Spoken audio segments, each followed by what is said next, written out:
wait for it to get started. Okay, well, it's clear because it's 3 minutes. Okay. And my camera don't work, so whatever. I don't know. Yeah.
Good morning, everybody. Thank you for joining us. I just realized at the very end of that title, I didn't change the card, and that didn't happen. Otherwise, no one noticed. It's fine. Nobody saw it. Joining us, I am thrilled to be joined by some of my favorite people in the industry. Some I've got to work with before, some I haven't. So we are going to talk today about building relationships with publishers. Which is something that, as a newer content creator, I'm still learning the ropes on. I love any tips and tricks that I can get. So I hope that this chat is helpful for you too. That's all we want these Inside the Reviewer Studios to be. This will live evergreen on the Tabletop Rebellion YouTube channel. So you can go back and watch it as many times as you want. But as we get started, I want to introduce these. I'm going to let them introduce themselves because they know the best. I was going to let them introduce each other. And then we realized that could turn into chaos. Because Seppy was going to be a ghost hunter and who knows what else is happening. So, but thank you guys all for being here. I'm going to also ask you, as you tell our wonderful viewers, we are live on Facebook, Twitch, and YouTube. So if you're on Facebook, I think you do need to give StreamYard permission to mention or use your username, or else we don't know who you are. So make sure you do that. And as you guys each introduce yourselves, also tell me, what is your favorite snack to bring to game night? So Rick, I will start with you. Well, great. Thank you for having me. I am Rick Ankney, aka Tabletop Santa. I am a content creator that originally started on Game Trade Media for Alliance Game Distributors as their video production manager. And now I'm a freelance content creator here I'm basically a hype man for the industry. I'm not really about the whole like review of a game as I am about this is really cool and this is what I like about it. Go and this is where you can get it. And make sure you like the publisher that made it. So I'm a hype man, and that's pretty much what I do now. So that's my life. And what snack do you bring to game night? So I bring Fig Newtons. I love Fig Newtons. Dang it. It's my favorite old lady cookie. I love them. Yeah, I bring Fig Newtons and usually strawberry Fig Newtons. So. Oh, I go OG. Okay. Am I the only one? Like, am I the only old person? My grandma used to give them to me in my lunch. Like, I love she'd that. wrap them up. Delicious. I'm an Apple Newtons guy. If we gotta go, we're gonna go subgenre of Newtons. It's gonna be an Apple version. Well, surprise! I have them all in my cupboard. Every shopping day, I get 2 packages of each. That's amazing. That's literally my go-to snack. Mm-hmm. That's awesome. All right, Mr. Seppy. I'm going in order of which I can see everybody so that it makes some logical sense. So, Mr. Seppy Yoon, you've probably seen this guy on our channel a few times. He hangs out sometimes. Yeah, I stalk him in the Tabletop Rebellion. I'm Seppy Yoon. I'm a chief game designer and publisher for Fight in a Box Games. We're a little game company out of Minneapolis. We just finished our 5th title, 4th Kickstarter, Mouse Cheese Cat Cucumber, which is in late backing. Please think about it. The game is fantastic. It is the most overproduced $13 game in the history of $13 games. I was about to do that. Yeah, no, seriously. It's my favorite tagline. It had a comic strip reading going up to it. It has micro RPG. It has 5 game modes. One of them, it's a freaking puzzle. You can just assemble it like a puzzle. It's nuts.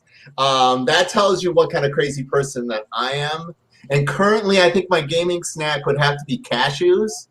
I just love cashews. That's pretty good. I can't afford them, but I love them. They are kind of a hot commodity. They're I'm with expensive. you. Yeah. Awesome. All right. Going down, we have Miss Carla. Carla, go ahead and introduce yourself.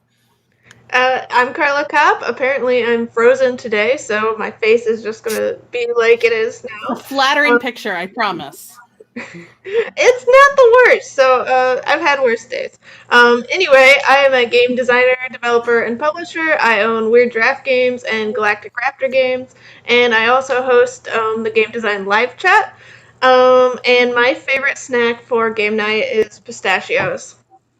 Oh, I like what we've got going around the table so far. Like, we would have an epic game night. I'm down with this. Thank you, Carla. I so appreciate you for joining us. Moving on, who is quite popular here in the I feel like everybody knows everybody. I'm still getting to know everybody, but So yeah, I'm Az Drummond. I will say before I do anything, if you need me to slow down, Kim, you just tell me to slow down because I can talk real get fast going. too. It's okay. So I am the marketing director at Lucky Duck Games, and I look after our English titles. So that would probably be, if you know us at all, you might know us for the likes of Chronicles of Crime. We sold over 300,000 copies of that game alone in 25 different languages around the world. So it's it's a massive one for us. You might also know us for Kingdom Rush or for Paranormal Detectives if you like your party games. And we're a budding publisher based out of Poland primarily. We publish in Polish, French, and English, and we're actually 30 strong. We've grown as a publisher from 20 people to just over 31. I think it's going to be very soon in the last 18 months. I was like number 20 that joined in February last year, and now we've grown. So it's a great time at Lucky Duck at the minute. So yes, I look after our crowdfunding campaigns and all of our marketing for English titles. I'm going to be awful here and be really British Irish and say my favorite game food is biscuits in general. I just love biscuits, and I'm a dunker. I love cup of tea with my game. I got to have some Dunkin' action, and if I was buying it in the States, it would probably be the Pepperidge Farm Milanos, the chocolate Milanos. If anyone ever comes visit me, please, I'll trade whatever you want for Milanos. That's amazing. I'm glad you said where you were from, because I thought you were from Alabama. I know, crazy, right? So I have one very simple rule. I'm from Northern Ireland, so you can call me Northern Irish, you can call me Irish, you can call me British, you can even call me Scottish because I have a lot of heritage and family heritage in Scottish. Just don't call me English. That's the. How about Welsh? Can we say Welsh? Welsh is fine. Yeah, Welsh would be the least applicable, but also okay.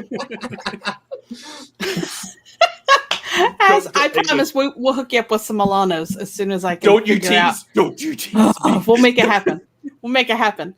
Next, we have one of my new connections that I'm super excited for, Ronak from Chai Games. Hey everyone, I'm Ronak from Chai Games, and I'm coming all the way from Mumbai, India.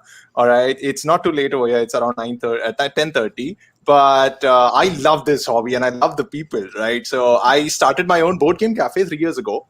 And the lockdown really helped me make my own content creation, like a YouTube channel and then videos and Facebook and small bites and here and there. And people really loved it. So in India, the board game community is a little nascent. You can say it's an infant right now, but people are really reaching out to ask, hey, what? I'm sure like most of you guys get the same question every day, like, hey, what is the new game which is best for us? Like, okay, I have 3 options. What is the best game for me? So I'm the guy. I'm the guy who people usually ask for that. Hey, should I buy this? Should I buy that? What is the best available? Is this game good at this price or is it not? Maybe should I wait or not? And especially Kickstarters, right? So I think I'm that guy right now where I think I ask everyone what are they are playing, and everyone asks me what I'm playing because everyone wants to know what's happening. So yeah, that's me. And what snack are you bringing to game night? Oh yeah, I don't know if this qualifies as a snack, but I'm really the guy who brings chai to the gaming table. Nice. All right. So chai is a drink which kind of freshens everyone up. All right. Yeah. But the other people, all of them get biscuits. So as like you love my friends because all of them bring different kind of biscuits. Biscuits are kind of the perfect snack for us for a game night. I feel like this is all approved gaming snacks too, right? Nothing's gonna mess up a bit or get all over the cards. I love it. This is perfect. Oh yeah, I'm bringing cheesy Doritos, and all of a sudden I just get disconnected from the stream for some reason. Oh, as we've just lost as he went through a tunnel. We gotta go. And finally, one of my favorite people in the industry, who I very much admire and look up to, Miss Julia Hearn. Hi, yeah, I'm Julie. I'm the VP and COO of Greenbrier Games. We've been around since 2012. I think Folklore is our most well-known game, but we also have done a number of others, and I helped design, for example, the Tales of Barbaria that was on Kickstarter this year. Love that one. Thank you. And so Lost Ones, where the late pledge is still open as well. And go get that one. Right. We back that one too. And I'm also on the Gamma board at the moment. I do stuff. I'm on the board for the Jack Bassel Memorial Fund, and I do Friday mornings a show with Rachel Lasky. You're Invited, where we talk about what it's like to be a publisher and small business owner. So we get to share all the terribly scary for a lot of small businesses concepts and talks, but try to make it fun and approachable for all those new industry people. It's super fun to watch. I enjoy it. Thanks. I appreciate that. So at our house, I happen to live with somebody who's very particular about games. Our 4,000 libraries worth of board games, and I'm not supposed to have snacks at the table. Uh-oh. You can have them in ours. We won't tell. Right. So when you were like, I've actually put a lot, like I was like, what did I used to bring? Because with my company, it was like, hey, I brought like casseroles and salad. Like I would bring a full meal because Jeff and Zach in our company were bachelors for years. They're not now. They're both married and have kids. But at the beginning, it was like me bringing like, here's 5 meals worth of food because otherwise you'll just starve at your house, to don't touch anything. Nothing gets to go on the table. And I think teachers, it's a carryover from teachers, but flavored seltzer waters, LaCroix is really all I'm allowed at the table. And I'm a little jealous of everybody else's Seppy, suggestions. your I'm like, oh, face. that sounds delicious. Julie, I've got a game night next weekend. You're invited, all right? And I'm just telling you, I'll supply the table where you can eat as much food if you want. You want to bring casserole and feet? do. Oh, I mean, I like Right? cheesy bread where you cut the bread into little grids and put and then toast it in the oven I've and done everything that. like that with tearaways and stuff like that. I bring stuff like that all the time, and it would just be like, okay, we're playing a short game and taking a break, eating a bunch of food, and then going back and playing, or like we'd have like scheduled food breaks. But it was also like self-preservation because otherwise, like I think they would have died by now, and I wouldn't have a company. So That's true. Julie, I did not think you were going to go in that direction. When you said particular about board games, I thought you said he has 4 board games, not 4,000 board games. No. Our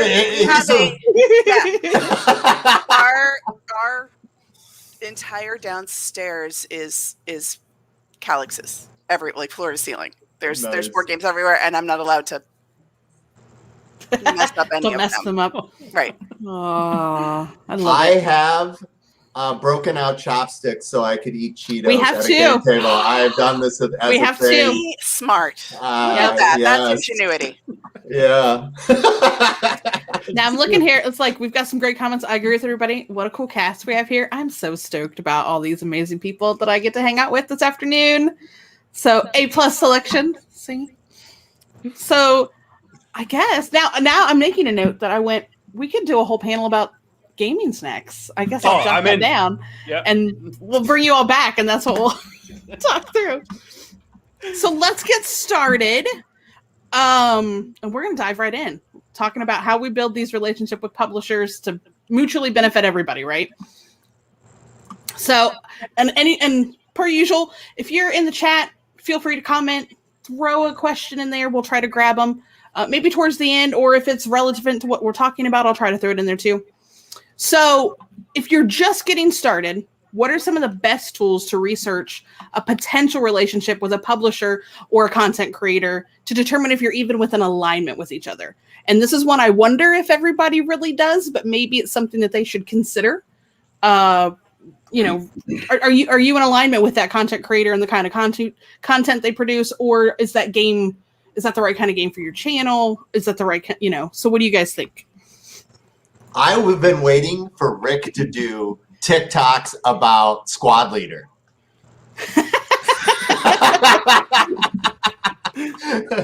No, it's super important. Like, what kind of content you want to make and how it lines up with the type of game that is going to be put on there. There's definitely an apples to apples kind of thing. You shouldn't there are certain things that have to be long form. You're just not going to get the depth of it. I mean, this sounds like the obvious thing, right? But from a publisher's point of view, what you as a content creator what term are we using for that? Content creator, is that the approved kind of? Is everyone okay with that one? Like, I bounce around because I know not everybody likes to be called a content creator. So obviously, this sounds really obvious, right? But whatever visible platform that you are on, I'm going to look at the moment a discussion begins. The moment an email comes through asking for a review copy of a game or making any kind of introduction, I'm going to look at your Instagram, your TikTok, your Twitter, your Facebook, your YouTube. I'm going to see if I can find out if you've got anything on BGG, and I'm going to assess a bunch of things. So when talking about what are the best tools, obviously go straight to the platform. The best tool / method for me at that point is I'm looking for regularity. I'm looking for consistency, and I'm looking immediately, and it's not so much a tool as just a thing that I will do is I'll go to whatever your biggest platform is, and I will look back through your last 6 months, and I'll want to see that kind of regularity, to see if first of all you're engaged in the hobby and in the industry in a really proactive way. Then I'll look and start saying, okay, what was all of that about? What are you talking about? Games that are going to be tied to our family products, to our more expert products, and I'll really critically assess: are you in and around mass market, hobby, or kind of expert level of games? And that will help me know straight away. And I'm lucky because at Lucky Duck we make the full range of games. So usually when I look through this, I can find something that we can align on. But what I'll tend to do, my best tool is actually questioning. So I will speak to them directly, and I'll say, here's a Google form. Here are 3 or 4 games that I think I could potentially look to engage you on. which ones do you think are most suitable for your audience? Nice. Because the best tool I think I can have as a publisher is a conversation with someone about the content they make, they want to make, or currently making, and who they're making it for. Because the who they're making it for is the bit that I'm trying to breach. That's the bit that I'm trying to get from as a publisher to reach their audience.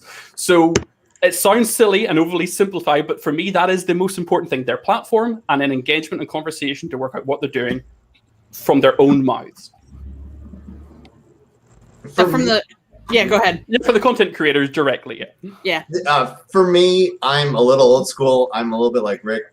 If you come up to me at a convention with your media badge and then play my demo, that's like that conversation that Az is talking about. That's the one that I want to have. Can you have fun and bring something, some level of energy to the demo that I've been giving all convention? Yeah, that's how I met both you and Julie, actually, was through interactions just like that. And that's hard because right now it's For you're sure. saying, like absolutely when you come up and you introduce yourself in person, that's a better reminder when I go to look on social media, see what your numbers are, see what your platform is, see what your interests are. It's easier. But so right now that's a hard ask. Absolutely. For me right now, it's I like to because you can't being more present in like Facebook groups or Twitter threads, TikTok threads to show that you are still engaged is helpful, so that I can go and say, hey, I'm especially since, to your point, not every content creator, not every reviewer is going to want to do the same thing. So for me to send a massive box and you're only doing unboxings, that's a tough sell sometimes for me.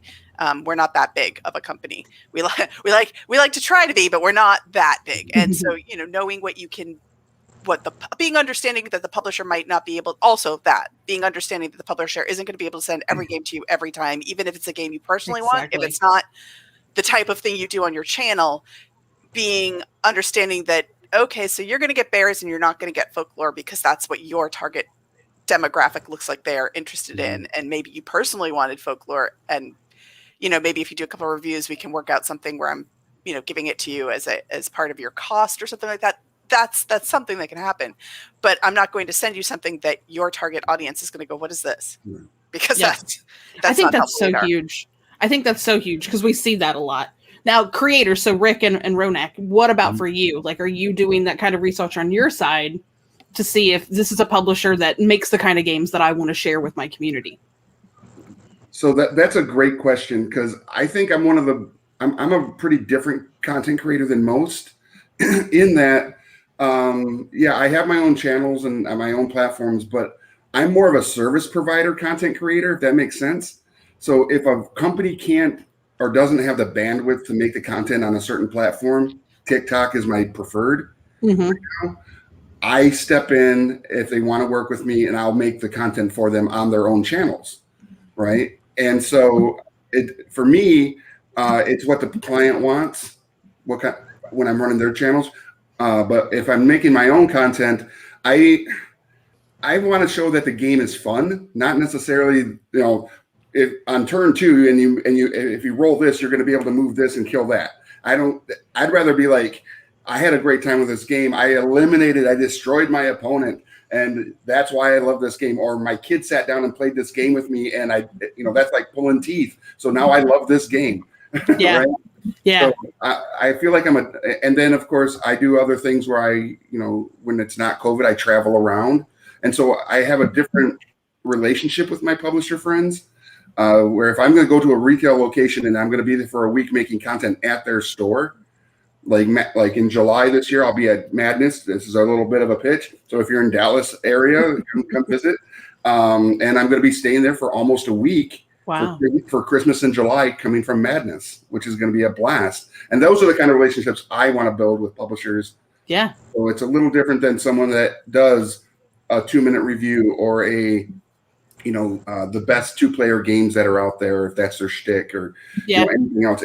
It's a very different dynamic, and I think the biggest thing as far as building any relationship with anybody is just communication. And if you do have the vibe with them and you have the hype for it, do it and then work together. Absolutely. One of the things. Oh, go ahead, Ez. Sorry, I'll speak very quickly because this is almost more from a content creator's point of view and kind of ties into what Rick said more than from the publisher's side, which is my side. But the best tool that I actually can get, other than looking at the platform, is media kits, is an analytics pack, and that because I wanted to bring that up today. Yeah. I mean, we may talk about it in more detail later, but if you could just tell me literally from your stats, from your analytics in the back end of whatever platform you're using, what audience, what demographic are you hitting? That's the best thing possible, and it's an onus on the content creator to make something like that, but then it's an onus on me as a publisher to go and fish out all that information and work out the opportunities that we could have. And I think setting an expectation of what your relationship could be is like the best thing. It's like, hey, introduction email, here's my media pack. I can read it and go, boom, I've got 2 or 3 ideas right away that I could potentially propose for a relationship, and then looking at working towards that. So yeah, media packs, huge fan. Yeah, that's a good segue too. Go ahead, Julie. Oh, or Carla. Sorry. I definitely agree about media packs. I love them because the reviewer or content creator is going out of their way to do all the things that I would do anyway. Like I would go and look at their social media and see where they're most active, if they're active anywhere. So that just makes things so much easier. And to go back to kind of what Julie was saying about talking about specific games, like I get so many content creators that reach out and they're like, hey, I would love anything, everything. And that doesn't tell me, like, whenever I see that, I'm like, oh, I don't really want to send any games, because if they're willing to accept everything, then their audience is everyone, and that's not particular.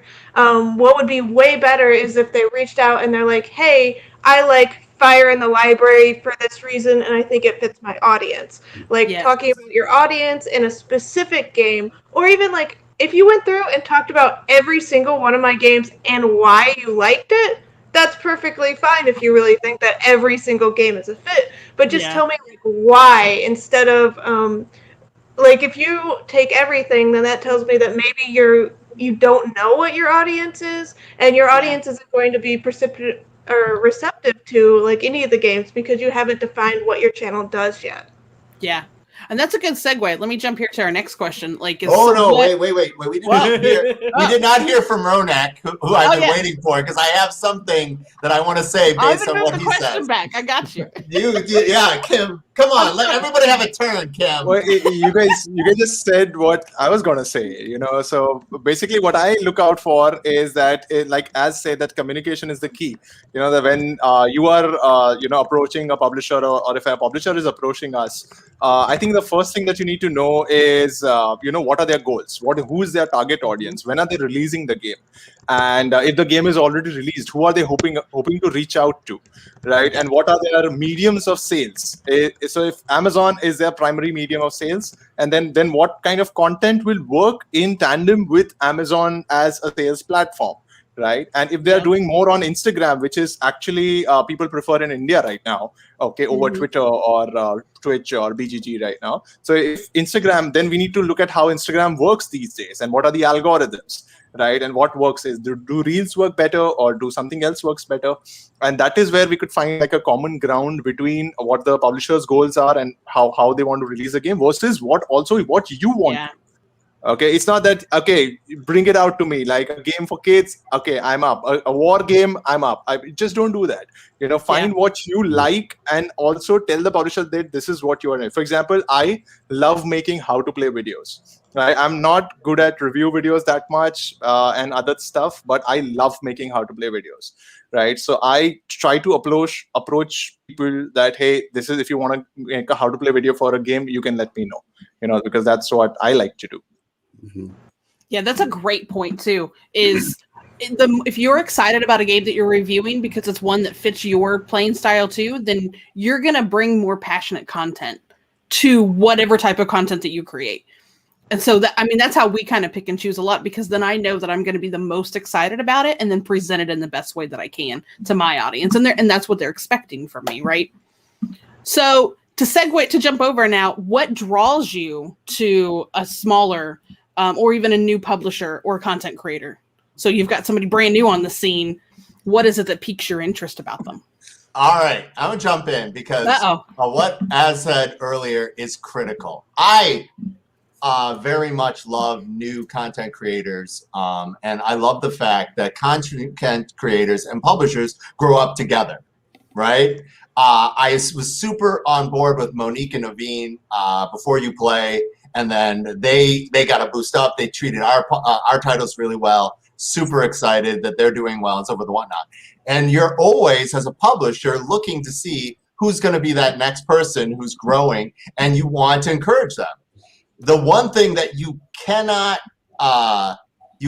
fake, though, is commitment and consistency. So even if you're a small person with a small audience, if you are committed, and I can see your effort growing, and over how much along, I'll send you a game, especially one of our backpack games, right? I will take a chance on you. I'm very accommodating that way. I will hear you out, because I remember, 8 years ago, what it was like.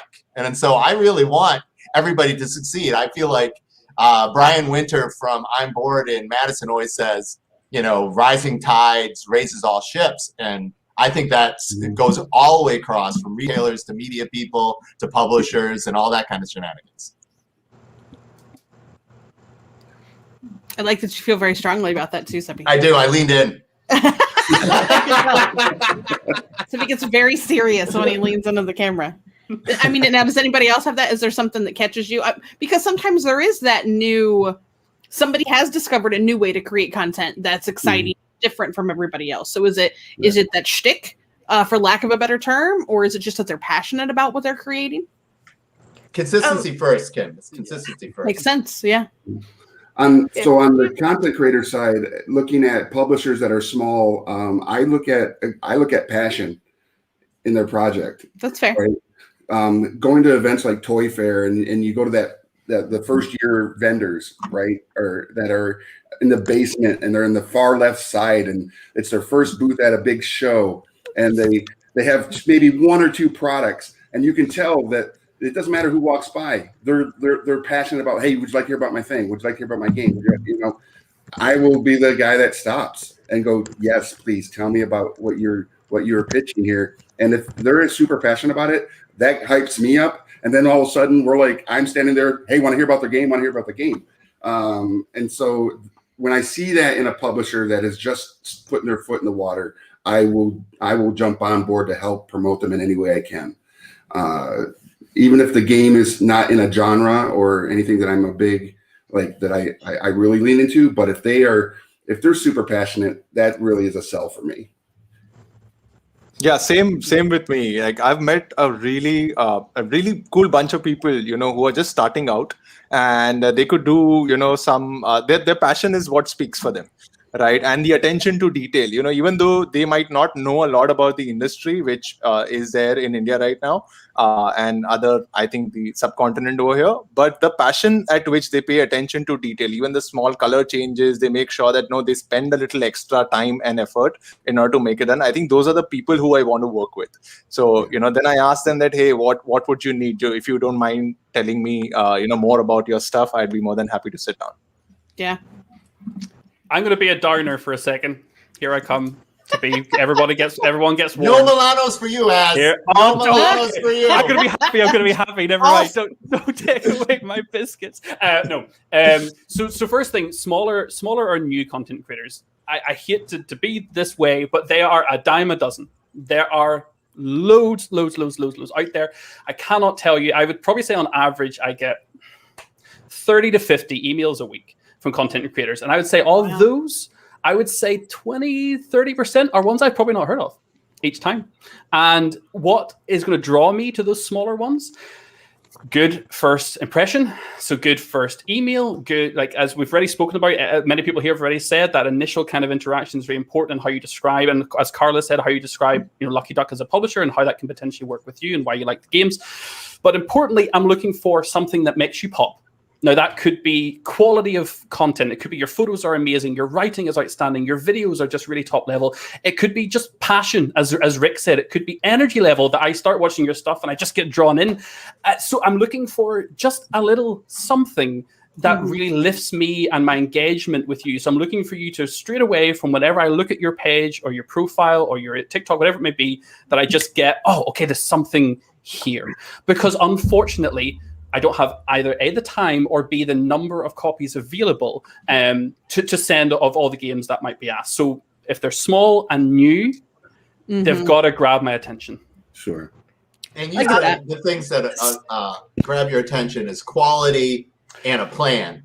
I mean, yeah, there's so much that could grab your attention, but I mean, quality is one. I was really thankful recently. I had a fantastic, like nearly 2-hour-long conversation. I felt so sorry because I talked his ear off. Nathan is a guy from the UK called the Cine Meeple. He has about 250 subscribers on YouTube, not been doing it too long.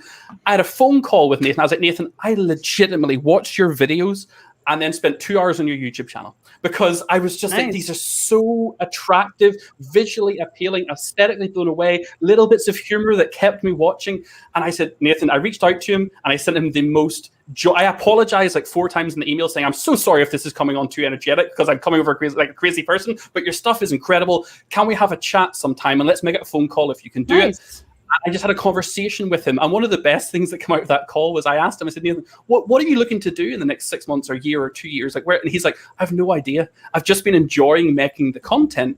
And I didn't really think about where I was going with it. And I was like, right, well, look, here's different things I could do with you.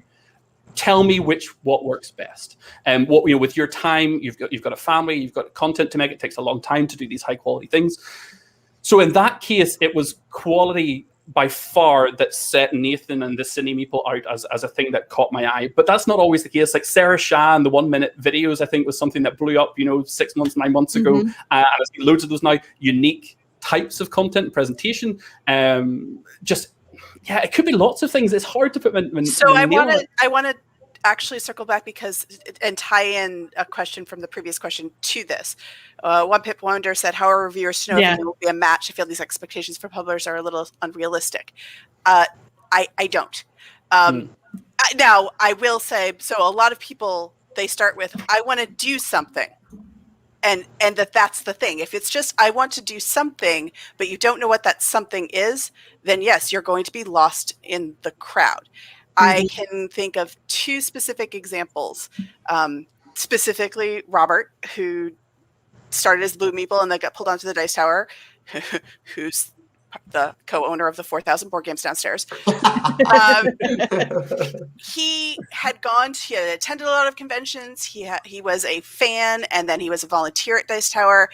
And then he decided he wanted to be a content creator, and he knew what he wanted to do to set himself apart was have good camera and video and sound quality, because a lot of the stuff at that time was, let me pull up my phone and everything's shaky and nothing was high quality. And so he did a lot of practice runs before he even put out his first video. That's a great suggestion. Yeah. So he made sure his first video was already this, he was new. And so it was still, compared to now, less polished, but it was much better quality of video.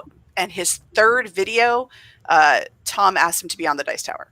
That's awesome. So when you say it's a high expectation, but what do you want to do? Are you doing it just for yourself, just to do something? Sure. But then you're going to get whatever you get from whomever decides to do it. If you know what type of game or what approach you want to have, and you can communicate that effectively, then you're going to have a better opportunity. So it's, sure, maybe it is unrealistic, but that is the reality of it. My other example being the fact that when somebody comes up to me and says, I've played your game, so it's not a specific example, but yes, the new person who has, 3 followers, but says, I've played Zpocalypse, or I've played like any game of mine, whatever, and I love this specific thing about it. Yeah. Then I know it's a good fit because they've already played my games and know what my games are about. And it's not just for them to do a thing and be in the public eye, but because they are specifically invested in being interested in sharing my game. And that, I mean, that is a big part of why we want people to show our games, is because they love them, not because they were like, well, it's a numbers game and I want a lot of people looking at my stuff. That to me means it doesn't matter how many people you have. You've shown that I can, even if it is a video that isn't going to get a lot of views from your fans because you haven't developed them yet, it's going to show that you love my game, and I can show that to my fans, and that's useful as well. And then I'm great helping point in a different way. That would totally work on me. Anybody could come and bug Kim and I on a Tuesday and play my games, and I'll teach them at Sovereignty Game Night. I will. You can play it. The entire, like some of the backpack games, I will teach you how to play them and why they work. And if it's right for your channel, you can see it. And then I'll send you a copy. I'm easy. I am so easy. So one Pip was saying, so you're looking for a reviewer to give a positive review rather than possibly a negative one. It's not that. I'm saying when you're starting, that's what I'm looking for. If you're an established reviewer and you're giving a thorough review that shows why something is a good fit or not a good fit, and it's not a good fit for you, and you explain why, then to me that's not a negative review. If it's just I hated this game, this is dumb, then no, I don't care for those. But if it's I didn't like this game that Julie designed for these reasons because I don't like this, and I prefer to play a game that's like this, that's still explaining who is going to like it. Yeah. And that person isn't you, and that's still giving information to the general public. But if it's this game is dumb, that's not having some context. That's not helping anyone. Yeah, and I super want to jump in on both of One Pit Wonder's points very quickly to say, whenever you ask, because it's a great question, and it's important to differentiate content creation to review. There's a blurry line that I feel like I wish we were kind of being a bit more specific, but generally speaking, when you're asking how a reviewer is going to know if it's a match, I'm not looking for you to love something 100%. There's no way you can know that. I can't say, eat this, and you have to love it. That's not how it works. But what I want... Dad that? What, sorry? It's like, can you tell my father that? Because I feel like that. No, sorry. I'm sorry. I derailed you. Please keep going. It's okay. But what I would say is your audience a match? And is the content you're presenting a match? So that's it, really. It's a game we're going to send to you something that's going to match with the kind of content you're making. You're creating, like Heavy Cardboard is a great example. I'm not going to send Heavy Cardboard a party game because their audience is more into heavy, Euro and mathematic games. And that's more what I worry about when I think about reviewers. With content creators, it's a little bit different because then we're talking about how to plays, unboxings, presentations, potentially more preview, that for want of a dangerous term to use these days. But it's a match with your content, not necessarily 100% that you have to like it, but you shouldn't hate it. Please don't ask for an abstract game if you hate abstract games. It's as simple as that for me. Yeah, if you have a history of liking a certain type of game, go with that. If you're like, this has never worked for me or my audience and so forth and whatnot, and if you find somewhere that a game isn't the right game for you, but you can see who that game is for, letting people know takes you from being negative and not helpful to being quality content. Everybody here would probably agree there, right, Julie? Yeah, I think so. Yeah. And I mean, and there are the people whose their whole shtick is let's be negative about this. Like, let's find a game that we think is terrible. But at that point, you're not working with the publisher. You're working with your audience because that's what your audience is looking for. Yep. So if you know that, then you're buying the games. You're not asking the publisher. I would think games. so. I would hope so. That's fair. If that's your niche, then that's your target approach is you're enjoying that catharsis, I guess, with your audience. As a smaller publisher, I try to take that guesswork out for content creators. You can come and play my games with me. I'm always available for any kind of level of shenanigans. Really approachable. I'll schedule time. I go even one step further. For retailers who want to carry my games, I will demo it online for them and their staff and teach their staff how to sell my games. Mm-hmm. Mm-hmm. Love it. Thank you. Well, I made everybody stop talking again. Yay! I did it. I crushed it. No Milanos for any of you. Okay, I had just one more point where, like, Julie brought up that you could be really good at something or you could really know your audience, but, like, another aspect is just being really personable and nice. Like, if you just say nice things and interact with the community in a really good way, like, and you're a new content creator, that can, like, just be the thing. Like, I think Seppy was saying it, like, just say something nice about my game and I'm much more likely to send you other games.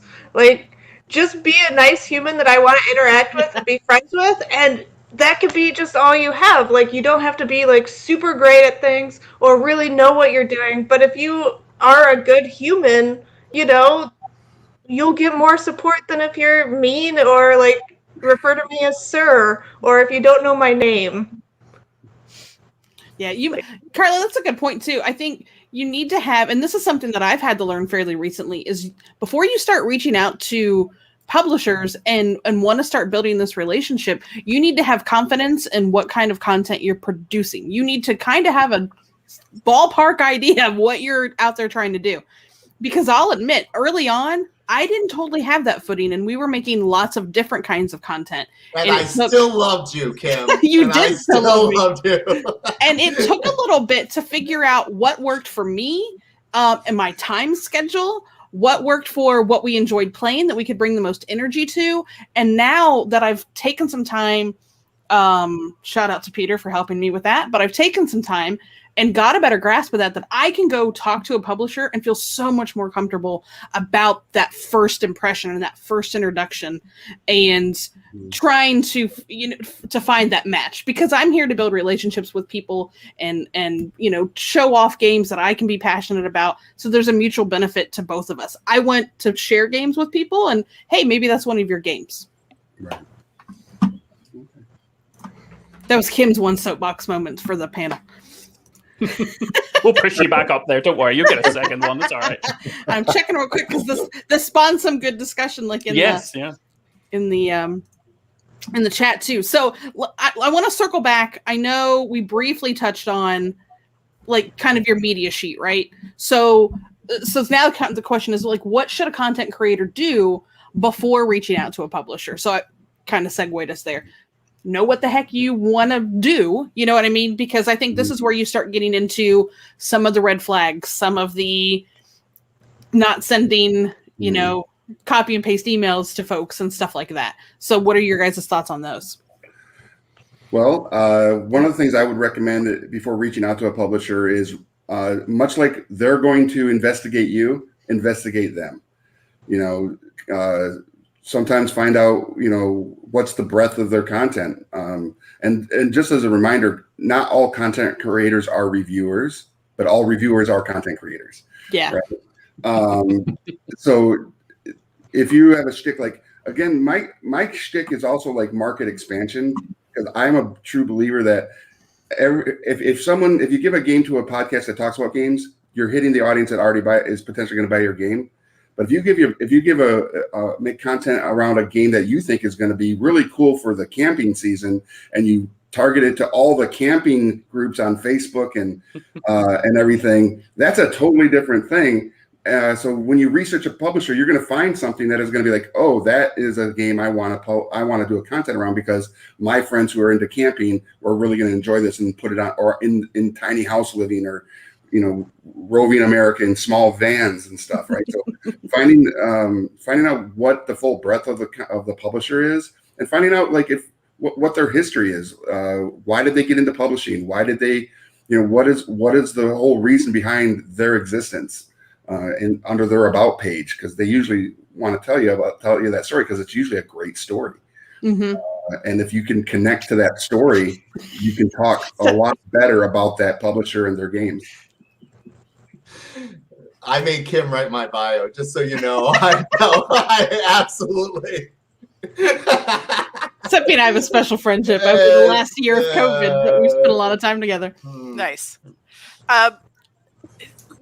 So I appreciate it. It's not a requirement, but I do appreciate the content creators who are either verbally or in written, and written is better only because we're all very busy. So to have it as a reference is much more useful than you telling me, and if I don't get to it in the next 10 minutes, something's going to be on fire, and then I have to go put out that fire, and then by the time I get back to you, I'm like, wait, what did we talk about? So having it in writing is super helpful. Clearly what you want to do. Do you want, so Adam rolling solo is he is doing how to plays for solo players. He's going to give you, different box shots. He's going to give a how to play. He's not going to give reviews. He's very clear about this. He's very, what he does is specific, and that means he knows that maybe I'm not going to want to work with him every single time for every single game, but he knows that when I want that particular thing, that he's the top of my list. So knowing that and being confident that this is what you want to do and being able to communicate that is super helpful. I want to jump into exactly what Julie said for a quick second, because we have Destiny's coming out in a month. It has 2 different ways to play solo. Immediately, I was like, I'm talking to Adam. I'm talking to Jeremy of Jambalaya Plays Games and Man vs. Meeple. I'm talking to the people who I know have a unique key selling point that is solo. So having that framework and presenting what you want to do, what you can do, is crucial for having me then, because I have a mailbox that has a little folder with all content creators for all future consideration, where everybody goes, because nobody gets deleted, because there will come a time where something will come up and I'll go, oh, actually, I know the perfect person for this. But you have to tell me why you're perfect. Right. Yeah. The first line in an email to Az would be, and I will give you Milanos. Like, seriously. Now we have his kryptonite. You have to know who you're talking to. Like, that's the Rick's, earlier point, which is...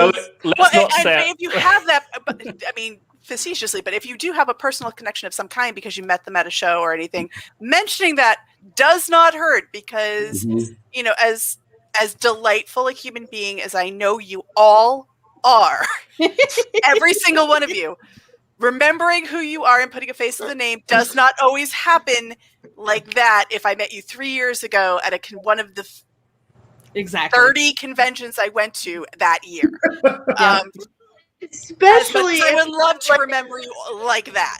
I don't all the time. Especially if you have like a certain channel name and a Twitter name and a real name and a face, like having to correspond all of these things together. Like, I can't remember anything anymore. A pandemic happened and my memory is gone. So bring up like what your name is, what your channel is, what convention it was that we talked to, and like maybe what we talked about. Like, we're all humans that are bad at certain things. So like helping me with my memory is so important. I know Ronak is just like me. If we pull back this curtain, there's just a yarn wall filled connecting people and their various associations. So that's how I remember all these things. Isn't that true, Ronak? I know, right behind there. That's what you got going on. If you go through my phone, you will see that everyone's names are written down. But then there's also written down where I met this person, who that person is, or what companies they belong to. So whenever they call me after 6 months, I see that, okay, this guy's Rajesh. I met him at this convention at so-and-so date and so-and-so, and then he belongs to this. So it's just, you have to keep that is great. So good. That is so good. So testing that theory, and say if once they call you after those 6 months of you remembering, and you pick up the phone and you take their name, hey Rakesh, how are you, man? It's been long, and they're just like blown out of their minds. Hey, you remember me? Oh, that's nice. That's wonderful. They like that. So testing that theory, Julie, do you remember when we first met? Alliance. No, it wasn't the Alliance trade show. It was not. The first time you and I met was at the Gamma in Vegas. Oh no! I mean, I remember the first time that we had an extended exchange, which was that was Barbarian Battlegrounds at Origins. Yeah, that was where you were delightfully patient in walking me through the entire interview process and painstakingly like went through and explained like how you were going to count down so that I would feel comfortable, and then we would go and I was like, "Hey, friends," and you were like, "Oh, you've done this before."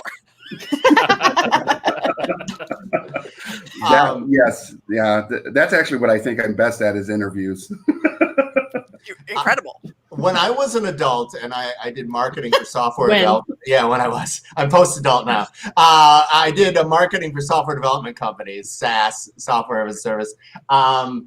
They call it a client relationship manager, CRM. You want to keep track of the communications you have with people, and it to be a reminder when it's appropriate to circle back with Az, or when it's appropriate to circle back with Julie or Carla. Like, so like, oh, I haven't talked to those people. I want to get top of mind for them again. Should I go to something that they are at? Should I interact with them at the show? Like, what is my communication schedule with those people that says, I am serious about this and I want them to remind them of that. That's a great tip. And I feel like I kind of own that as the content creator, because I can remember each of you much easier than you remembering me and the other 500 of me's that you connected with at a convention online or in person, or just sending messages back and forth on Messenger about a game and stuff like that. I can't forget you, Kim, because I know where you get your dairy. I know. Wait a minute. Was it with Ninja Dice? Yes. Rick, was it with Ninja Dice? Yeah. Sorry, I was trying to think of that Gamma. Was it with Ninja Dice, though? You were where I did my Ninja Dice on the explanation? No, it wasn't. I don't remember you at all from Gamma. See? Don't remember you at all. Not and at you all. should, but as a thing, like, I feel like I wouldn't take that personally, because you met, you know what I mean? Like, how many people do you guys interact with at a convention? Well, not just that. I think it was All probably of my them. first Gamma, and I was probably deer in the headlights to begin with. Yeah. So I have the weird distinction that at Gen Con, people will say, I was 5 aisles over at the height of busyness, Seppy, and I knew where you were in the building. I feel like we could find you in a building. That's very not an easily. inaccurate statement. That is not an interaction. What is your secret sauce, Seppy? Well, you always know where I am in a convention hall. Yeah, now as we're talking about this, we've got one. Yeah, that's true, Seppy. I do know where you are in a convention hall. Like, in this case, what do you do when you can't meet people at conventions? I would say go to smaller conventions, but still go to conventions. So I get like Gen Con. I have if I wasn't Gen Con's at a terrifying booth, to me. right? If I wasn't at a booth in my own little private island where I famously don't leave, and everybody's like, "You work so hard," it's because I'm terrified to leave. I was on a panel 2 or 3 years ago, and the only reason I agreed to do it was because Edward from Heavy Cardboard, who's 6'3" and former military, agreed to clear a path through the convention hall to get me there. Oh, I don't like leaving my totally island can of relate. safety.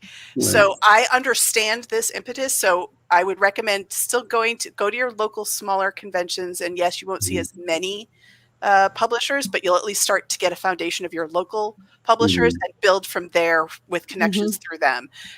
But it's still really important. I do understand that it's hard and crowds are overwhelming, and I do appreciate that. But that is something that very difficult to overcome. Meeting I have for your sad making answer, I have a positive note. Like, everybody is having an online component for their conventions. That's true. And as a publisher who's been to a lot of these, you can get a lot of quality, quiet time with people where you can make your pitch, not be distracted, interact with them, and so forth and whatnot. I can't tell you how many times, I did 1 or 2 demos in a 2-hour period for my backpack game, and then I clocked out because nobody more was scheduled to show up. Right now is a really good time still, and through Gen Con and all this other kinds of stuff, sign up for these people's events, or send them an email saying, hey, I saw that you're doing this kinds of thing, or if you have another component, they will make time between that kind of stuff so that you can, and again, like I said, all my games are on a platform where it's free. It's better than a Tabletopia or Board Game Arena, and you can interact with them. So one of the things I'd also say is if you have issues going to crowded places, is follow all your favorite publishers on all their social media platforms. Yeah. And engage with them. as you become a part of that online community, they see you in their Discord channels communicating. And if you start making content around their products that you already have and put those reviews or the content you're creating on their Discord channel, or in the promote yourself, or as a response to a post that they put up about that particular game, they'll take note of that and engage with you. And also when you reach out to them to say, hey, I would like to review this game or do content around this particular product, they're going to be like, oh, you're the one that's like hitting every one of our posts and talking about all our stuff all the time. There's, who is it? Kanjay Studios is a reviewer, a very small reviewer. And I remember if you go to the NunPub, so the online, more design oriented publisher events as well, even to me, even that is because those are specifically for designers and publishers looking to design. So they're always looking for people to look to not necessarily review, but give feedback on new designs. And they're usually free. That's a great point. But then you have a lot of publishers who are there to play games, but also maybe demo their games that are coming up. And that's another way on specifically online that would be an amazing take, because that's how I met him. I was playing Lost Ones, and but it wasn't really a main thing because most people were looking at unpublished designs, and I happened to have it up on Tabletop Simulator to work on some stuff, and he was like, can I play it?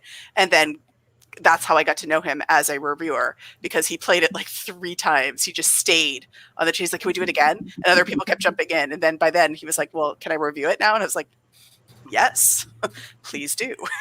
So something Rick said earlier, and that connects with what you're saying, Julie, is also a lot of publishers have a favorite local game store that they will go and they will hang out and run a game that they're getting ready for the design shows, like you're saying, like the Protospiels, the Unpubs. I know for a fact that I bribe people with burritos to play my early versions of my games, just so you know.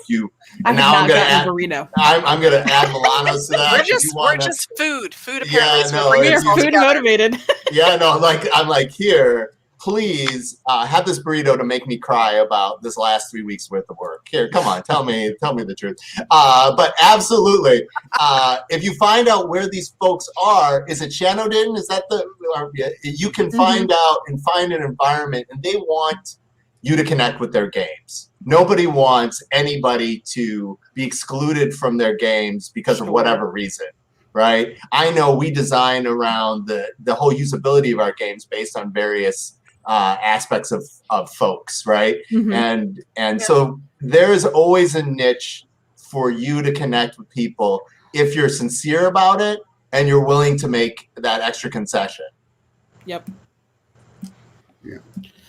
So to circle that back, I know when you and I were emailing about this earlier, I know you had made a couple of points too about things that we can do with, and I think I mentioned it when I first started this question, is, make your email when you're reaching out to somebody or your connection personal. So we're not doing the copy and paste kind of things. We mentioned the media sheet early on too. And I think from the discussion that people have been having here, something I want to mention, and it's, again, a bit positive, negative for me. So there are a lot of creators out there, and it doesn't matter, again, whether you're talking about content creators or reviewers or photographers or unboxers, whatever it may be, people making content for the tabletop, there is a lot out there. And I get a lot of emails that are quite actually, I don't know what the right term for this is, but kind of self-negative, where it's kind of like the reviewer, the content creators coming to the publisher saying, oh, please, I'm happy to review anything or just anything at all. I don't want to put you out. I'm so sorry. I know my audience is small. And actually what I would really love to do is make sure that people know that we need each other as much as each other, publishers and content creators and reviewers. It is a balanced relationship. And I think the best way that I can be introduced to someone when they come and make a first impression and they're reaching out to me is to really tell me about them and what they're doing. Talk about you and why I think it would be good for our games to be visible on your platform or your community, and talk about the things that make you excited and you positive, and that's going to energize me. That's literally going to let me think I can now vision, Kingdom Rush on your platform because you've just told me about the videos or the photos or the people that you demo to, and elevate yourself. And I guess this is a psychological thing, but don't we get so many of these emails and there's so many people out there. Don't feel like you're asking for a free game. And that sounds strange. What you're asking, what you're offering is an opportunity for me to reach your audience, to be involved in whatever content you're making, to let what we've created as artists, designers, and developers and factory runners, people in the manufacturing side of it, we're looking for a pedestal and a platform and a spotlight. And you are that spotlight. That's awesome. So yeah, it might sound crazy, and I think groups and the kind of social media kind of cycle of conversation can sometimes make it seem like it's a combative relationship. I know there's a lot of gray area. I know there's a lot of competition. But just remember that we're all in this hopefully for a positive outcome. I want your video to get thousands of views. I want my game to get thousands of views. Yeah. Let's go. One of the things I as I said, something so vital right now, it is more important to connect with people and what we agree on than the stuff that we don't agree on. I feel like a lot of us have dedicated too much media watching time for too long about negativity. Find the common ground for somebody. Finding the common ground with your audience, with you, is captivating for me. I always have time for that. Mm-hmm. Now, Ronak, now what do you run into, like with having the added, you're trying to get games, there in India? Yeah, I usually get a lot of publishers telling me that, hey, this is a very good way. And one of the things that they appreciate and they would want to get associated with is, they want people to be more professional. All right. So when you are approaching that, I usually tell this to other content creators who work with me, and I see them otherwise, because they ask me that, hey, what are you doing? I say that, hey, see, publishers are really established people. All right. And they are serious. They have worked a lot to get their game out there. Right. Now, what they are looking for is a spotlight, but they also want to deal with you professionally. All right. Make sure that you have a proper email. Make sure that all the communication is not just Instagram DMs. All right. Quickly move on to an email and then quickly work professionally. Also use professional language. Right. Mm-hmm. I just don't use that. Hey, buddy, can I just go do this and do that? No. Where's your office? Here's my address. All right, let's connect. And also, when you give a commitment, be punctual. We make sure that you're always there for them. Be updated. Once you get the game and you're gonna make a video, just give them some updates that, hey, 2 weeks, 3 weeks, and this is the delivery time, and this is what I'm gonna do. So that's what my input would be. Just be a little more professional. I like that. I think that's great. Heart with fingers on everything just said. So I don't want to say that I'm unprofessional, but because I have such a weird familiarity with so many publishers. It's because you're Santa Claus. Well, even before that. Well, before that. I always had a very familiarity aspect. So when I see someone like, hey, bud, what's up? Because I don't know if it's because I've been playing in the field for almost 6 years now, I think. It maybe that, but even when it's a new publisher, I just want to be their friend. Yeah. It's a line you can be fun and energetic and friendly and personable, but when it comes down to the details of what you're agreeing upon, when stuff's going to be sent, when's it going to be released, what your expectations are, you can be professional then. And I think, I tend to be professional then, and only then. My sticking point is you get to set your own deadline. You better keep it. Yeah. Mm. Yeah. Oh, that's a great. I love that segue. I love the segue. You were so smart. It's like you knew my questions. Wait, that's not it. I hit the wrong button. I ruined the whole segue. Oh shoot. So this is more kind of for Rick and Ronak. So what do you need from a publisher when you are reviewing or creating content for their game? Because again, review can be a slippery slope term these days. Yeah. I know that I want you to give me a deadline when you need it by, because when you say just whenever, it's harder to put into the pipeline. And maybe that's a fail on my part, that I should do a better job of just managing my pipeline, because I feel like that's a whole other panel to talk about managing your review pipeline. I'm perfectly happy if you give me deadlines. I need more than 5 days, but I also want to make sure if you've got a Kickstarter coming out, I know if you want it released before the Kickstarter to create hype or day of Kickstarter, because I have both. Mm-hmm. Yay! I'm terrible. Yeah, so Yay for you, because that's a huge one for me. I agree. If someone has a project that they have deadlines or that they have specific targets they need to hit with the content that I'm creating, let me know what those targets are, because I do work with so many publishers in such weird ways that it can get mixed up. It'd be like, which Kickstarter I'm helping promote today, or how long do I have before I have to make this thing? They didn't give me a time slot, and then I make the video, and it's like, oh wait, we needed it 2 days ago, or whatever. It does happen, and sometimes it'll be like I'll make a video on a project, and it'll be like, oh, we're not even launching that for like 2 months, and there's no NDA there, and so you don't even know, like, should I have not even said anything yet? Has it even been announced? Yeah. As somebody who makes games, the communication plan for Kickstarter is incredibly rigorous, and you need people to drop their content at the appropriate times. Yeah. I am pretty rigorous about the project management for our projects, and the result is I've done 4 Kickstarters. All of them have delivered 3 months earlier than the Kickstarter promise. No, not that anybody cares about that. I do, but I'm More sure people should. your backers do. That's a big deal. Yeah, all 4 of them. Yeah, they love it.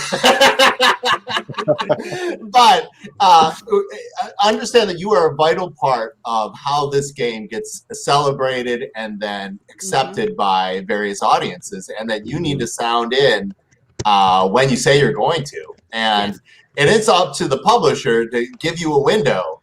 And then you go, okay, I have you getting this content done, and on your publishing date, because I understood that you're a content creator and you make your stuff on a regular cycle, that this is going to hit your day, which is this beat for me. Mm-hmm. And please, so make sure you do it. And if you're not going to do it, you cannot tell me day of. You have to tell me in advance that it's not going to happen. But conversely, on the other side of that, so that's, on the other end of the publisher's bad, which is something I will never do because, again, I live with somebody who this happens to. We'll get a package in the mail addressed to Robert. Game he never knew was coming. Nobody asked him if he wanted to do it. Nobody's given him any information about what it's for. Usually it's for his FOMO segment on Dice Tower, but didn't schedule it. He has specific ones, like he has them scheduled every other week from now until for out 3 months at any given time. And then this package arrives and he's like, what is happening? who is this even from? And then he has to hunt down not just the publisher, but who's the contact person for the publisher? What were their expectations? So, Oh, that's a great point, Julie. It goes both ways. It goes both ways. It does, for sure. I got a great letter in the mail the other day. I got a package. I wasn't sure I was selected to review the game, but I got the game. But it also came with a letter of information for me that had, here's what it is, here's what we need to do, here's the time frame that we're looking for, and then I will often agree to mail them off to somebody else because I get how. So when that's hard. When I do it, because I've seen the irresponsible thing, and maybe early on in our lives as publishers, I might have done it once or twice. Now it's kind of a joke. Jess does a lot of our marketing and reviews, Gaming Girl, and so she's like, you are the easiest person to work for, because I'm like, oh, by the time I'm ready for her to start talking to content creators on my behalf and lining up what our media presence is going to be for a Kickstarter, for a launch, a retail launch, I'm like, okay, here's the game. Here's my email formatted with a calendar of dates, of important dates, of people already scheduled. So if they want to pick a different date, what's already done. Here's a link to the Dropbox file that has pictures of the game by itself, the logo by itself, the components, if they want to just cut and paste and not do pictures themselves, That's if they want to do their own pictures. Here's a highlighted, bulleted points of what I think are the best key pieces of information if they, for them to start as a baseline, if they want to talking points.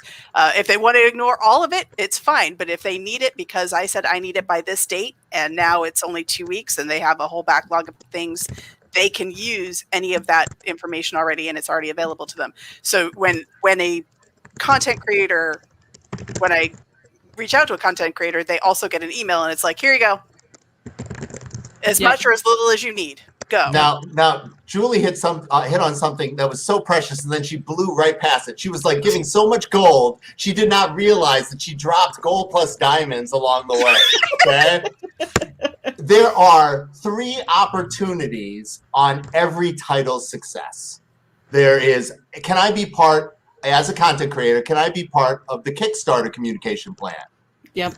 Can I be part of the retail adoption plan? Those are 2 different windows. Yep. And there's actually a 3rd window. This is a massive opportunity for people right now if you're looking for your niche, especially in a COVID pandemic world. Can I review the digital release of that game? Yeah. Can I, the Tabletopia version, the Sovereignty version?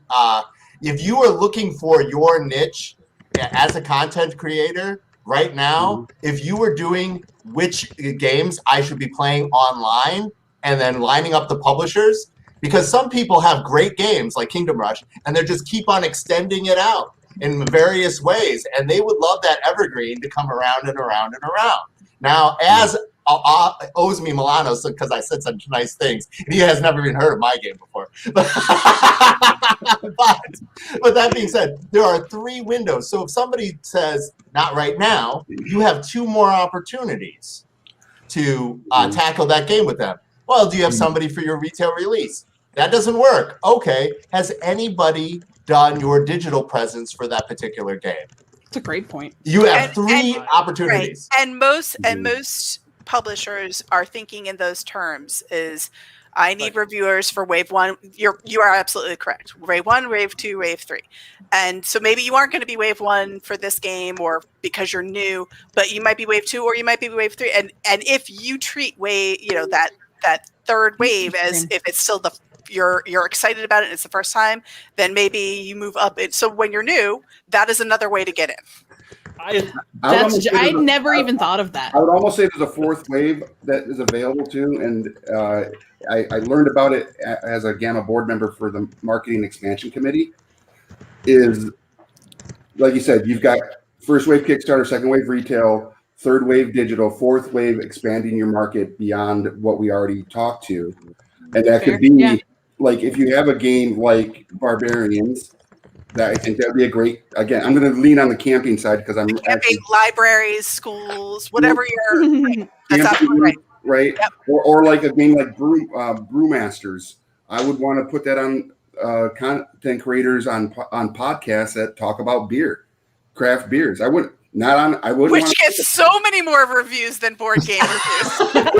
Right? It's disgusting. Go look. Right. You'll be sad. I'm sorry, but it's ridiculous. Yeah. So finding other market platforms to have your game reviewed on, right? Or even just talked about briefly, like, hey, if you like craft beers or making your own beer at home, check out this amazing game by Greater Than Games or whatever, right? And having those opportunities for a publisher and for the content creator, I think is pretty exciting as well. One other thing that stands out for content creators are people who are trying to create a better world through gaming. We know the charity board gamer, Chris, he's great. He's always taking on these causes. May 1st is Asian American Month in the United States. And if anybody said, I wanted to review your game as an Asian American and your last title was made by Yoon, Yang, and Yang, please let me do this, I would immediately go, oh, yes, please. Thank you for recognizing, and it's like, it's critically important because Asian hate crime is up in the United States, right? There's a lot of things that you can do to just make the world a little bit better or a little less stressful for people like myself Like, oh, I love to be recognized for this kinds of stuff and let other people see maybe I can do that. And so that is another way your voice can differentiate itself. Like, Nice. my voice is here because I want to use gaming to help people, or I want to, like, last month I roped in Kim to help the Wildcat Sanctuary in Sandstone, Minnesota, as we did a charity for Cats Gone Wild.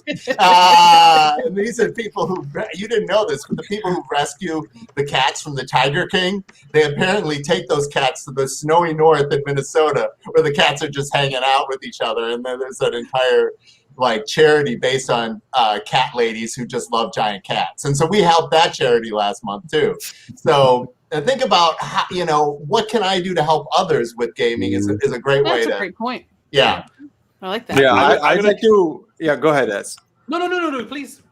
Oh no, I'd like to just add to that because that has helped me and fellow content creators who do content in Hindi, right? So you as you guys know, India is a land of 1 billion people, and there are so many publishers and content like companies who would want to make their game available to this new market, like Rick said, that expanding the market, right? So even though everyone in this gaming industry already knows Terraforming Mars, but when Terraforming Mars released in Hindi, people were just more excited about that. That hey, it's releasing in our language, let's just pick it up, but we need someone to create content, so that content creator is like the bridge between the people and like the new market and the already established market.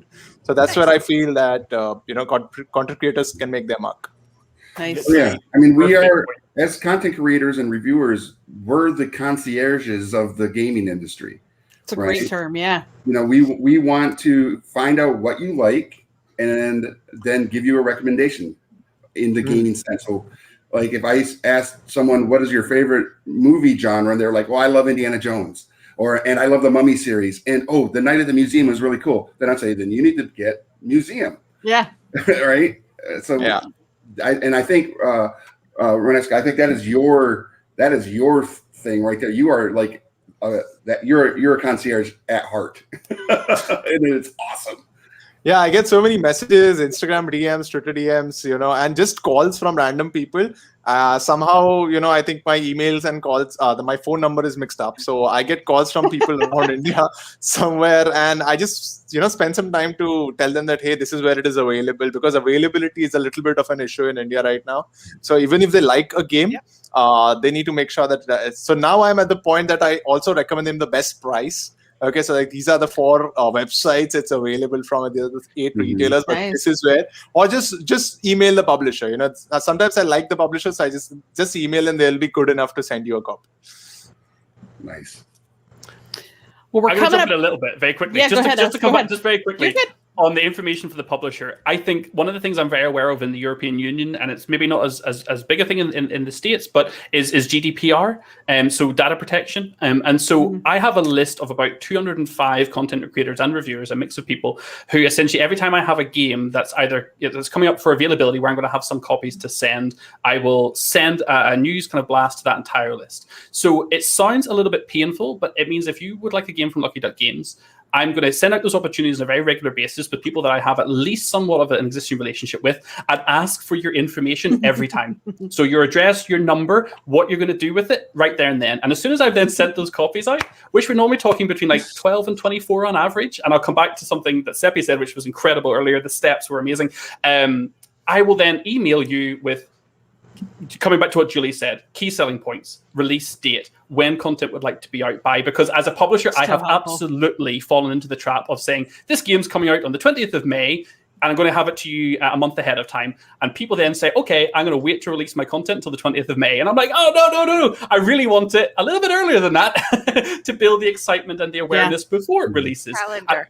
Yes, and I initially used to fall into that issue. I will say it is quite an exclusive list, that one. I have both a press list and it also literally it is called people that I send physical games to. And nice. It's make it work, man. So that means exactly what Seppy said. For me, the timelines are Kickstarter prototypes. That is the toughest one for me as a publisher because they're normally really expensive. I'm making only 50 or 60 copies. Every single copy is incredibly valuable to me, incredibly valuable. And I want to know the exact details of every single in and out that is happening with each one of those copies.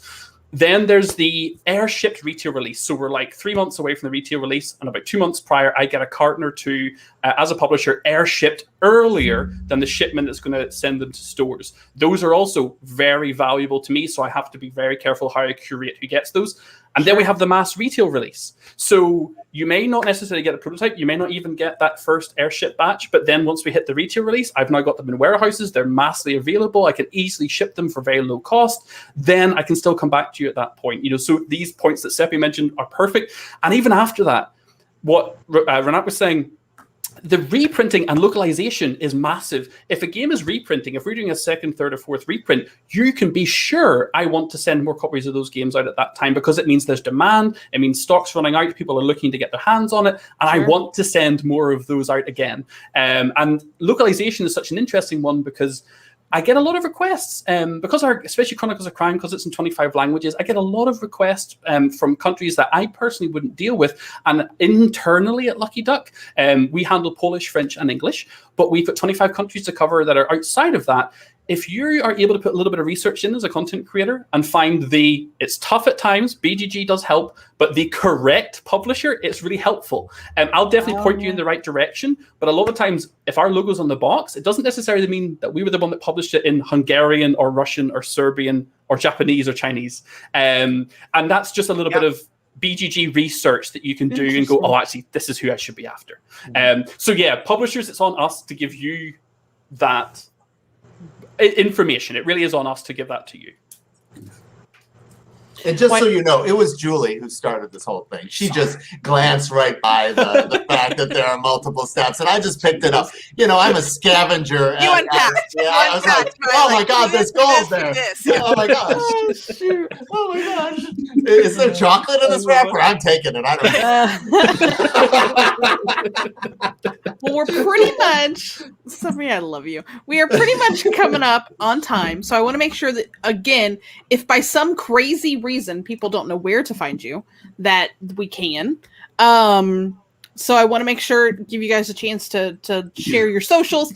I will include those as well in the description. So if you're watching this after the fact and you want to learn more about some of these amazing folks, I will have links to all of them on the YouTube channel so that you can access them, find their games, connect with them, play their games, anything that you want to do so that you can continue if you want to try to build a relationship with them or just check out some of their stuff. I want to make sure that you can find that.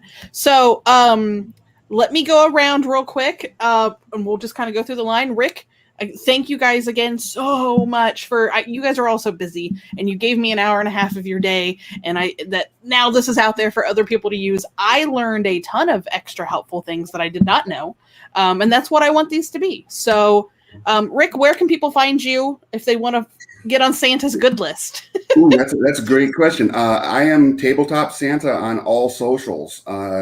So you can find me everywhere. I make the majority of my content on TikTok. But I am I'll make a little announcement. I am, me and a retailer friend of mine out of Boston are starting a stream called the Tabletop Test Drive.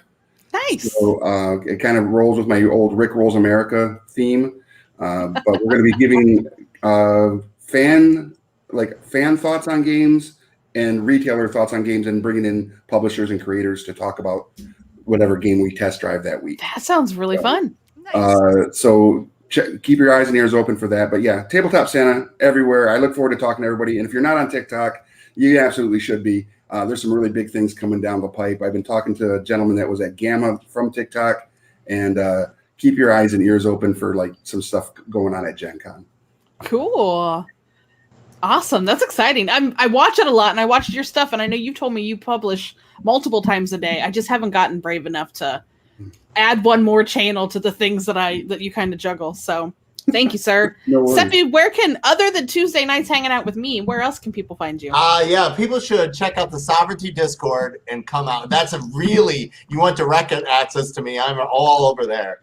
Facebook is a really good way. You'll get messages directly from me. fightinthebox.com and Kickstarter. You'll find it. That's also a great way to get messages and stuff from me. Yeah, I think those are it. And we're also on Twitter and Instagram as Fight in the Box. Awesome. Julie, where can I find you? So me personally, I've actually you can watch You're Invited with I highly recommend it on Facebook live on Friday at mornings. Well, here on East Coast time, 10:30 a.m. East Coast time. And then otherwise it's Greenbrier Games. So greenbriergames.com, all the social medias. That's where we are. I have a complaint. Yeah. Uh-oh. Julie. Yes. You're Invited destroys my Fridays because it comes on at like 3:30 in the UK. Yeah. And that's like the end of my day. I see the notification pop up that you're going to go live and I'm like, oh, I could just watch it and then I'm in relax mode. Like my brain just goes, done with work now. Like I'm in weekend mode. We also upload them to YouTube after so that you can watch them afterwards. I absolutely love You're Invited. I can't believe that you and Rachel have done such an amazing wonderful thing. And your intros, your little intros alone with the walking the coffee through the rooms, enough. When I saw that for the very first time, I was like, for each season we do a different one, and I'm literally we have no business taking all this time to make them, but it's like our own little arts and crafts I project. love it though. I love it's so time. Cool. So yeah, this one is because we're doing specifically. Our first season was kind of a just intro, a lot of like organizational tips. Our second one was how to get it from your brain space into the point where it's ready to be published. So how are you making a game creatively? And then we had a whole series of inviting other entrepreneurs from other industry adjacent positions to talk about what they do in their small business to see if any of it was applicable in the board game industry. And now we're doing, okay, you made the game. How do you get it from manufacturing to people's tables? All of those topics, which are hard. And the intro for that is literally a montage. I feel like it's like you're on PBS watching like a little mini documentary. I love it. It's so funny. It's way too much fun. Way too much time spent. I'm waiting for the Skillshare, You're Invited Skillshare program where like all the videos are all bundled together and you can just go and watch all of it, all the seasons, and just know exactly what you need to do from start to end. Like Oh, no. So but I would like to be very fair about this because this is one thing that frustrates me sometimes when people give advice. This is what works for Rachel as a small, she does the micro games, and then what worked for me as a small publisher, but that does big box games. It is not a one size fits all. And we're trying to also show that we have good starting points and good questions to ask, but that there's not a one size fits all for a small business owner. That's kind of the point of being a small business owner, but we're going to give you some tips on at least the right direction to go to, but there is not a do this and everything works out because that's, but knowing how to ask the right question is almost better than knowing the answer, right? Yeah. That's our hope. Yeah. That's our hope. Definitely. Anyway, sorry. Oh, well, now I'm to you, Az. So where can we find you? I'm not that interesting. So like lucky.games.com, check out lucky.games. We've got a contact form there if you want to get anything from us in terms of support. You did a great live stream the other day. Like I watched you were playing through. Yeah, I was playing all that stuff. Yeah, I mean, I do. I'm on Twitch, but to be honest, Facebook as Drummond on Facebook is the best place you can get in contact with me. And I'm very open. Facebook is absolutely 100% an industry tool these days, and I use it far more proactively than LinkedIn. And it pains my heart sometimes getting a 3 a.m. message, and I'm like, I shouldn't reply to this, but I will. Facebook needs an out of office. So yeah, as Drummond on Facebook or lucky.games.com. And like, to be very honest with you, the vast majority of content creator requests, who obviously hopefully a lot of viewers are watching this, just email our info@lucky.games.com. And because we have a customer service team, they will then pass it on to the relevant department, which if it's English marketing is me, but if it's Polish marketing or French marketing, it is someone else. So actually, info@lucky.games is the best place to start. And then hopefully I get to talk to you.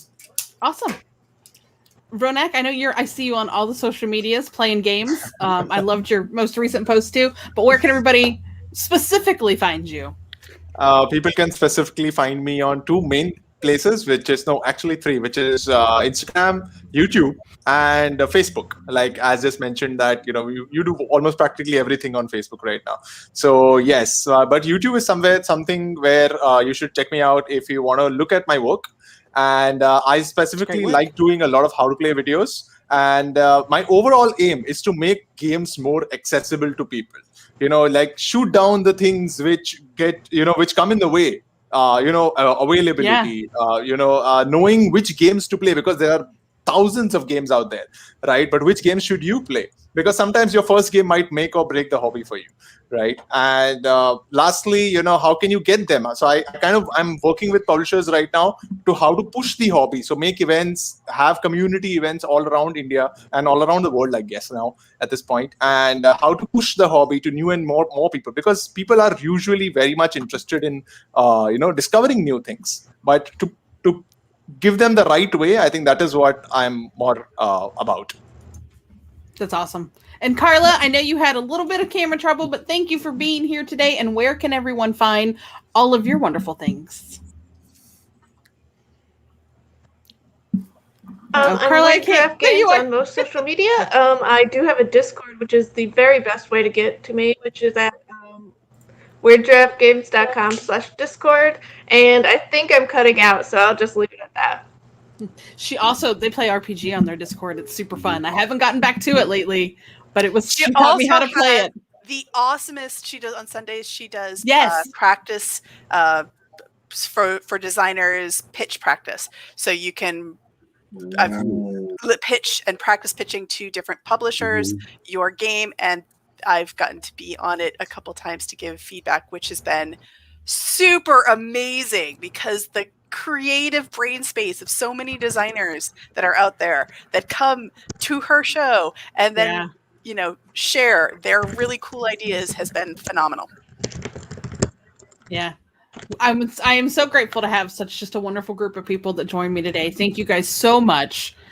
I don't see any other extra questions in the chat. Does anybody have any final emergency thought that we didn't cover that you wanted to make sure somebody knew? Otherwise, I'll say good afternoon, good morning, wherever you are in the world. Thank you guys so much. See you next time. Bye.